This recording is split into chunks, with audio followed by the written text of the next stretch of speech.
এখানে আছে অন্নদাশঙ্কর রায়ের কথা। অন্নদাশঙ্কর রায় হচ্ছে 15 মার্চ 1904 সালে জন্মগ্রহণ করছে এবং 28 অক্টোবর 2002 সালে মৃত্যুবরণ করছে। 1904 সালে জন্মগ্রহণ করে 28 অক্টোবর 2002 সালে সে মৃত্যুবরণ করছে। আচ্ছা, অন্নদাশঙ্করের ব্যাপারটা হচ্ছে এইরকম যে জন্মস্থান উড়িষ্যা প্রদেশের ড্যাঙ্কানোল। তিনি নদিয়ার ম্যাজিস্ট্রেট, কুমিল্লার জাজ। তিনি ছিল নদিয়ার ম্যাজিস্ট্রেট, কুমিল্লার জাজ আর পশ্চিমবঙ্গের সচিব ছিলেন। এই যে একমাত্র লেখক যে এরকম 3টা পদে ছিল। আচ্ছা, তার প্রকাশিত প্রথম লেখা হচ্ছে 3টি প্রশ্ন, কাব্যগ্রন্থ রাখি রাখি, উপন্যাস অসাময়িক 1930, উপন্যাস অসাময়িক বা কলঙ্কবতী, যার জেঠা দেশ, অজ্ঞতা বাস, দুঃখমোচন, মর্তের স্বর্গ, সত্তা সত্য, অপসারণ। কাব্যগ্রন্থ রাখি, নূতনা রাধা, কালের শাসন, লিপি, কামনা, পঞ্চবিংশতি, জার্নাল, ক্রীড়। ছোট গল্প, প্রাকৃতিক পরিহাস, মন পবন, যৌবনজ্বালা, কামিনী, কাঞ্চন। যৌবনজ্বালা তার একটা ছোট গল্প। প্রবন্ধ গল্প হচ্ছে তারুণ্য, জীবন শিল্পী, ইশারা, বিনুর বই, জীবনকাটি, দেশকাল পাত্র, প্রত্যয়। দেশকাল পাত্র এটা হচ্ছে এই যে অন্নদাশঙ্কর রায়ের একটা কি এটা প্রবন্ধ গ্রন্থ। প্রত্যয়, নতুন করে বাঁচা, আধুনিকতা। ভ্রমণখানি হচ্ছে পথের প্রবাস 1931, ইউরোপে চিঠি, আত্মজীবনী, বিনুর বই, জাপানে।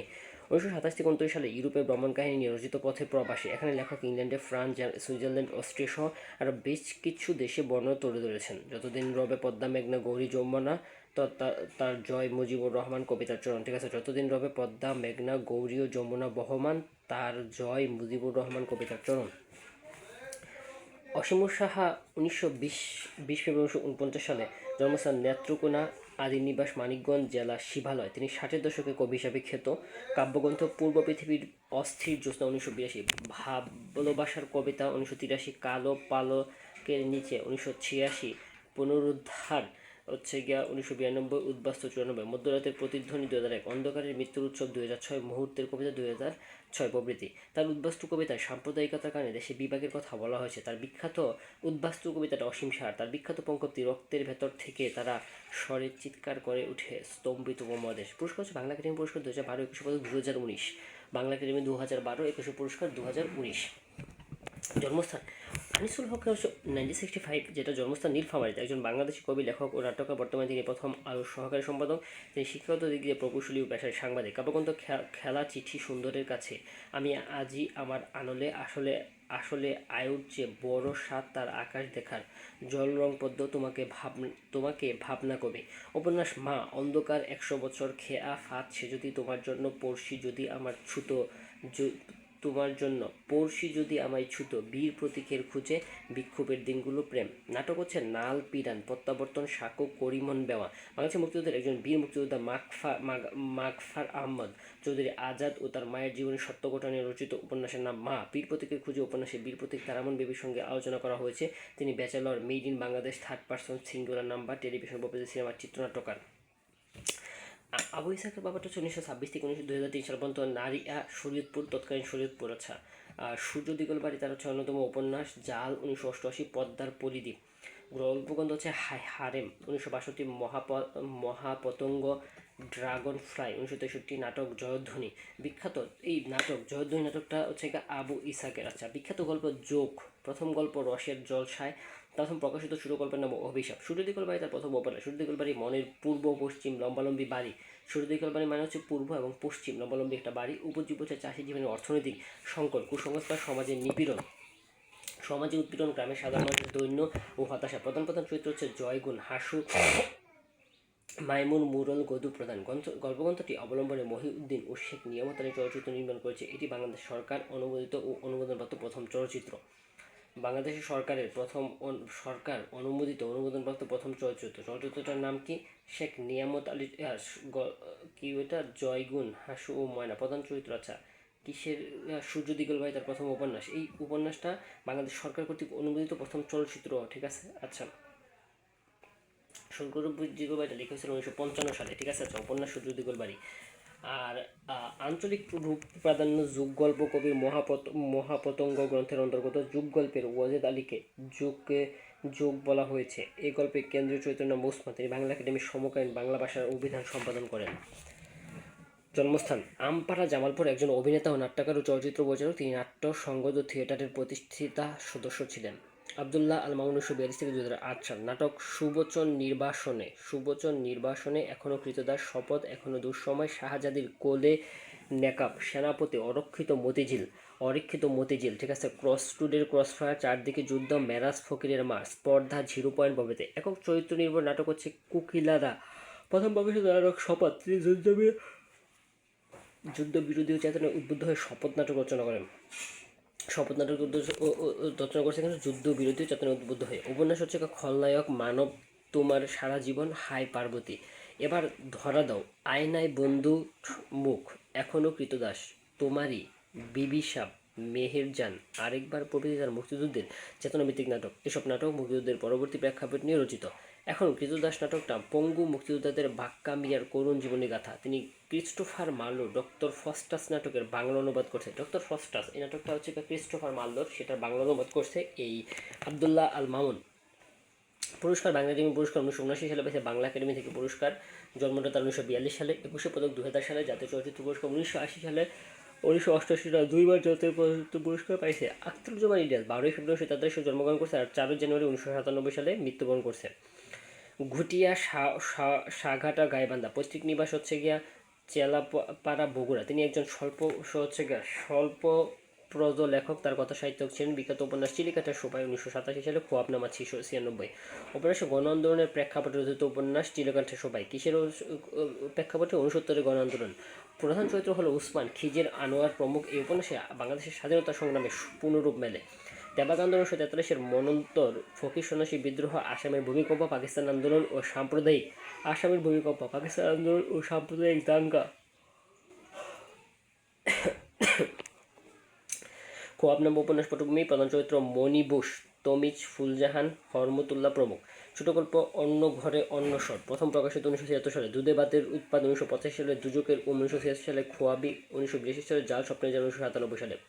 বিখ্যাত গল্পের নাম প্রেমের গোপ্য, ফেরারি, জাল, স্বপ্নের জাল, রেইনকোট, ফোড়া, অপঘাত, নিরুদ্দেশ যাত্রা, অসুখ বিসুখ, কীটনাশকের কীর্তি, তারা বিবির মরদ পোলা, পায়ের নিচে জল, যুগলবন্দি। আচ্ছা, বিখ্যাত গল্প হচ্ছে যুগলবন্দিটা ইলিয়াসের যুগলবন্দি তার বিখ্যাত গল্প। দুধে ভাতে উৎপাত তার প্রথম গল্পগ্রন্থের নাম হচ্ছে দুধে ভাতে উৎপাত। এই গল্পগ্রন্থে 4টা গল্পের মধ্যে মিলিত হয়ে হাতের স্ট্যান্ডগান গল্পের স্বাধীনতা পরবর্তী বাংলাদেশের চিত্র উঠে এসেছে। এই গল্পের প্রধান চরিত্রের নাম আব্বাস পাগল। জাল স্বপ্নের স্বপ্নের জাল গল্পে মুক্তিযুদ্ধ এবং যুদ্ধ পরবর্তী রাজনৈতিক অবস্থা ফুটে রয়েছে। এই গল্পের প্রধান চরিত্রের নাম কিশোর বুলেট। প্রবন্ধ হচ্ছে সংস্কৃতির ভাঙা সেতু 1998 সালে। আখতারুজ্জামান ইলিয়াস। বাংলা একাডেমি পুরস্কার 83, আনন্দ পুরস্কার 96, 21 পদক মরণোত্তর পাইছে 1998। কাজী মাহমুদুল্লাহ স্বর্ণপদক 96। আবুল জাফর ওবায়দুল্লাহ হচ্ছে জন্মস্থান বাবুগঞ্জ, বরিশাল। তিনি 80 দশকে 1982 সালে সরকারের কৃষি ও পানি সম্পদ মন্ত্রীর দায়িত্ব পালন করেন। আবু জাফর ওবায়দুল্লাহ চাষ। কাব্য হচ্ছে সাতনরিহার 1995। আমি কিংবদন্তির কথা বলছি 1981 সালে লিখছে। কমলের চোখ 1974 সালে। কখনো রং কখনো সুর 1970। আমার সকল কথা মসৃণ কৃষ্ণ গোলাপ। তার কোনো এক মাকে 21শে ভাষা আন্দোলনের পটভূমিতে লেখা বিখ্যাত কবিতার নাম হচ্ছে কোনো এক মাকে। তার 2টা দীর্ঘ কবিতার নাম আমি কিংবদন্তির কথা বলছি। আবু জাফর ওবায়দুল্লাহ বৃষ্টি, সাহসী পুরুষের জন্য প্রার্থনা। কুমড়ো ফুলে ফুলে নয়ে পড়ছে লতাটা, ভাষা আন্দোলনের পটভূমিতে রচিত মাগো ওরা বলছে কবিতার চরণ। তিনি পদাবলীর নাম কবিদের একটা সংগঠন প্রতিষ্ঠা করেন। কবিদের সংগঠন পদাবলী নামে একটা কবিদের সংগঠন প্রতিষ্ঠা করেছিল এই আবু জাফর ওবায়দুল্লাহ, ঠিক আছে। আবু জাফর ওবায়দুল্লাহ। পুরস্কার বাংলা একাডেমি পুরস্কার 1979, 21 পদক 1985। আল মাহমুদের ব্যাপারটা হচ্ছে এরকম যে 11 জুন 1970 সালে জন্মগ্রহণ করছে। 15 ফেব্রুয়ারি 2019 সালে মৃত্যুবরণ করছে। প্রকৃতটা মীর আব্দুল শুকুর আল মাহমুদ, জন্মস্থান ব্রাহ্মণবাড়িয়া। তিনি একজন কবি, ঔপন্যাসিক, ছোট গল্পকার ও শিশু সাহিত্যক। কাব্যগ্রন্থ লোকান্তর 63, কালের কলস 66, সোনালী কাবেন 73, বক্তিয়ারের ঘোড়া, আরব্য রজনীর রাজহাঁস, দিন যাপন, একচক্ষু হরিণ, মায়াবী পর্দা দুলে উঠো, মিথ্যাবাদী রাখাল, অদৃষ্টবাদীদের রান্নাবান্না, দ্বিতীয় ভাঙন। উপন্যাস মহাদেশ, মুক্তিযুদ্ধভিত্তিক আগুনের মেয়ে, ডাহকি, কাবিলের বোন, কবি ও কোলাহল। গল্পগ্রন্থ পানকৌড়ি রক্ত, গন্ধ, বণিক, সৌরভের কাছে পরিচিত, ময়ূরীর মুখ। গল্পের নাম হচ্ছে জল বেশ্যা। গল্পটা লিখছে এই আল মাহমুদ। তারপর লিখছে ভেজা কাফন, বীর বাড়ির কুশরীনামা, ময়ূরী মুখ। আত্মজীবনী গ্রন্থ যেভাবে বেড়ে উঠি 1986। শিশুতোষ গ্রন্থের নাম পাখির কাছে ফুলের কাছে। তার সম্পাদিত পত্রিকা দৈনিক গণকণ্ঠ। প্রবন্ধ কবির আত্মবিশ্বাস, দিনযাপন, নারী নিগ্রহ, কবিতা বহুদূর। তার লুক কবিতা লোকান্তর কাব্যগ্রন্থ কবিতা। স্বর্ণিম কাব্যিন 14টি স্বর্ণিম সমানে রচিত কাব্যগ্রন্থ, এতে মোট 44টা কবিতা রয়েছে। উল্লেখিত কবিতাগুলো হচ্ছে জাতিস্বর, পালক ভাঙার প্রতিবাদ, ক্যামুফ্লাজ, তোমার আড়ালে প্রভৃতি। এই কাব্যের প্রথম নাম অবগাহনের শব্দ। এই অবগাহনের শব্দটা লিখছে আল মাহমুদ। আচ্ছা, এরপরে আমরা যাবো আবুল ফজল। 1903 থেকে 1983, জন্মস্থান সাতকানিয়া, চট্টগ্রাম। তিনি বুদ্ধিভিত্তিক আন্দোলনের কর্ণধার ছিলেন। উপন্যাস চৌচির, প্রদীপ, পতঙ্গ, রাঙা প্রভাত, সাহসিকা। প্রবন্ধ বিচিত্রা কথা। আবুল ফজলের বিচিত্র কথা একটা প্রবন্ধ। শেখ মুজিব তাকে যেমন দেখেছে, 21-এর মানে মাথা নত না করা, মানবতন্ত্র ও শুভবুদ্ধি।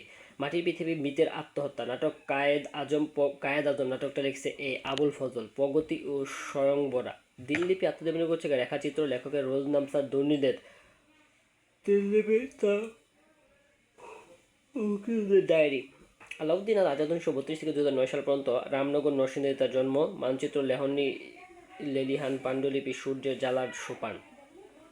গল্পকথার নাম জেগে আছে, প্রথম প্রকাশিত গ্রন্থ ধান কন্যা, মৃগনাভি।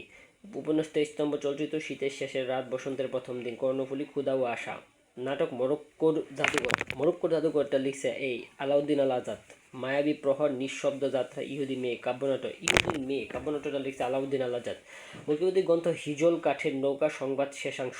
হিজল কাঠের নৌকা ও সংবাদের শেষাংশ লিখছে মুক্তিযুদ্ধ থেকে একটা গ্রন্থ। ক্ষুদ্র জাতিগোষ্ঠীদের নিয়ে লেখা আলাউদ্দিন আল আজাদের বিখ্যাত উপন্যাসের নাম কর্ণফুলী। এই উপন্যাসে কর্ণফুলী নদীর তীরবর্তী। কর্ণফুলীটা লিখছে ক্ষুদ্র জাতিগোষ্ঠীদের নিয়ে উপজাতিদের জীবনচিত্র উঠেছে। এই উপন্যাসের প্রধান চরিত্রের নাম হচ্ছে আদিবাসী, রাঙ্গামিলা, জলি, রমজান, ইসমাইল প্রমুখ। মস্তিষ্ক পটবৈধ হয়েছে উপন্যাসের নাম 23 নম্বর চলচ্চিত্র। উপন্যাসের কেন্দ্র চরিত্র জাহাদ ও তার স্ত্রীর ছবি। 23 নম্বর চলচ্চিত্র উপন্যাসটি সুভাষ দত্তের পরিচালনায় বসুন্ধরা নামে চলচ্চিত্রায়ন হয়। এই উপন্যাসটি বুলগেরিয়ার ভাষায় অনুবাদিত হয়েছে। মহাকাব্যিক প্রেক্ষাপট রচিত, জীবন, ভাবনা ও আত্মদর্শন। মূল উপন্যাস ক্ষুধা ও আশা।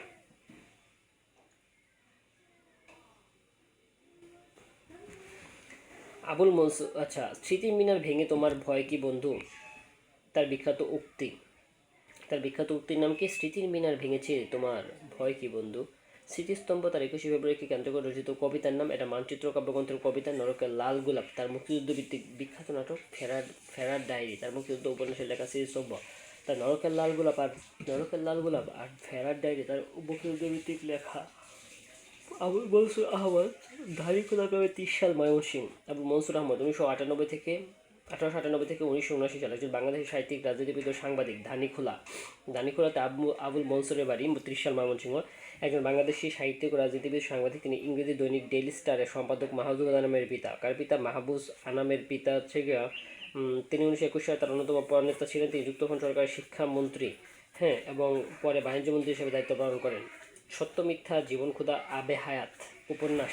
আবে হায়াত আবুল মনসুর, ঠিক আছে। আবে হায়াত উপন্যাসটা আবুল মনসুরের। গল্পগ্রন্থ রচনা ও ব্যঙ্গ রচনা হচ্ছে আয়না, ফুড কনফারেন্স, আসমানি পর্দা, গেলিবারের সফরনামা, শিশু সাহিত্য।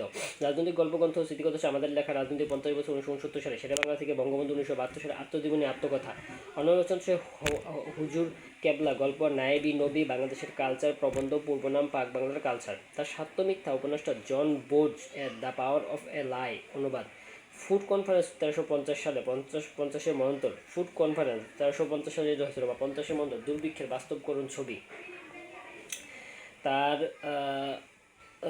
তার জীবন ক্ষুধা উপন্যাসে 20 শতকে 50-এর দশকে বাস্তব জীবনের চিত্র মেলে। উপন্যাসের নায়ক হালিম। তার গালিবারের সফরনামা চিত্র গ্রন্থটা জোনাথন সুইফটের গালিবার ট্রাভেলস গ্রন্থ অবলম্বন রচিত। গালিবারের সফরনামা। কাজী নজরুল ইসলাম আবুল মনসুর আহমদের আয়না গল্পগ্রন্থের ভূমিকা লিখে দেন। তিনি বলেছেন যে সমস্ত মানুষ সমাজে অবাধে বিচরণ করছে, আবুল মনসুর আয়নার ভেতরে তাদের স্বরূপ মূর্তির ভণ্য বিষণতা নিয়ে ফুটে উঠেছে, ঠিক আছে। আচ্ছা, পুরস্কার। বাংলা একাডেমি পুরস্কার, সাধারণত পুরস্কার 1979 সালে স্বাধীনতা পুরস্কার পাইছে সে।